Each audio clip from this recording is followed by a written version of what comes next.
Olá, irmãos e irmãs. Vamos dar continuidade ao estudo da redenção, segunda parte. Por aqui, Jário Barbosa. No episódio passado, vemos que o homem perdeu a glória, que quer dizer a presença, a justiça e a santidade de Deus, representada pelo querubim e sua espada refulgente que fechou a entrada do jardim do Éden. Então, qual foi a estratégia de Deus para salvar o homem, agora perdido nos engodos do pecado, sem contradizer a sua palavra? Foi a redenção. Ele se encarnou na pessoa de Jesus, foi para a cruz para morrer em nosso lugar, resgatando-nos, comprando-nos de volta para Ele mesmo.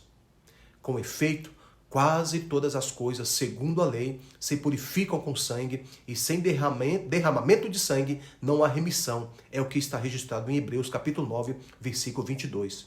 O apóstolo Paulo, em Atos capítulo 20, versículo 28, fala que a igreja foi comprada com o próprio sangue de Jesus. Já em Romanos, capítulo 10, versículo de 10 a 15, nos ensina como ser salvos da perdição eterna, como nos tornar filhos de Deus. Nessa passagem bíblica está registrado assim: porque com o coração se crê para a justiça e com a boca se confessa a respeito da salvação. Porquanto a Escritura diz: todo aquele que nele crê não será confundido, pois não há distinção entre judeu e grego, uma vez que o mesmo é o Senhor de todos, rico para com todos os que o invocam, porque todo aquele que invocar o nome do Senhor será salvo. Como, porém, invocarão aquele em quem não creram? E como crerão naquele de quem nada ouviram? E como virão, se não há quem pregue? E como pregarão, se não forem enviados?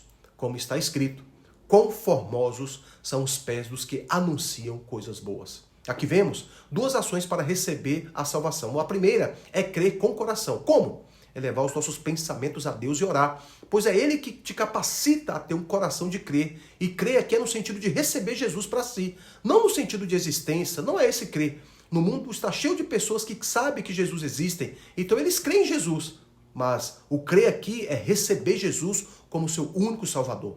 A segunda ação é confessar com a boca a respeito da salvação, ou seja, declarar que ama Jesus e o recebe invocando o nome dele. Invocar é santificá-lo. O apóstolo Paulo nos ensina nessa referência de Romanos, ainda mais ao dizer que Deus é rico para com todos os que o invocam.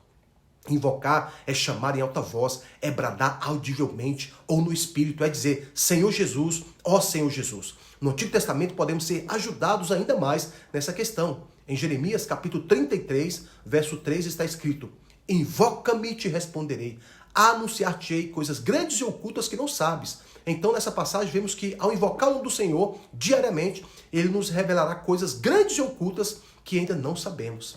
E no capítulo 29, versos de 12 a 14 do mesmo livro, está registrado assim: então me invocareis, passareis a orar a mim, e eu vos ouvirei. Buscar-me-eis e me achareis, quando me buscar de todo o vosso coração, sereis achado de vós, diz o Senhor, e farei mudar a vossa sorte. Que versículos maravilhosos. Deus disse que ao invocá-lo estamos orando a Ele e Ele ouve a nossa oração, e também ao invocá-lo de todo o nosso coração buscamos a Deus e o encontramos, e Ele se permite ser achado e assim mudará a nossa sorte. Que bênção!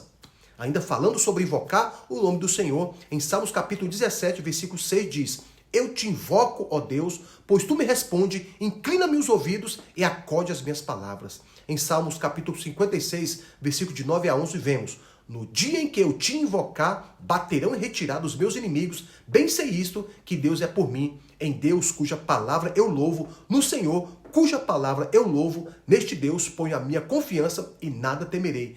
Que me pode fazer o homem?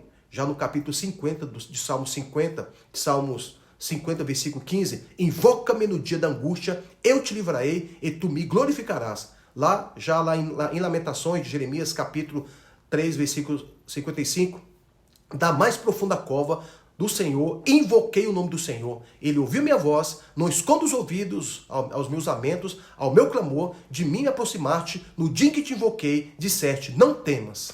Quando invocamos o nome do Senhor, a Jesus, Ele nos salva da situação presente, pois Ele se aproxima de nós. Vemos então, por esses versículos, que Deus é abundantemente rico para com todos os que o invocam. E ao invocá-lo, Ele nos salva da perdição eterna, Ele nos salva de ambientes ruins, pois o nome do Senhor transforma ambientes, Ele nos cura e ainda muda a nossa sorte. Aleluia! Deus Pai encarnou para gerar a redenção e poder resgatar o homem, e hoje ele está disponível para todos que o desejarem. Medite nesses versículos, invoque o nome do Senhor Jesus e será salvos diariamente. Fico por aqui, fraterno abraço.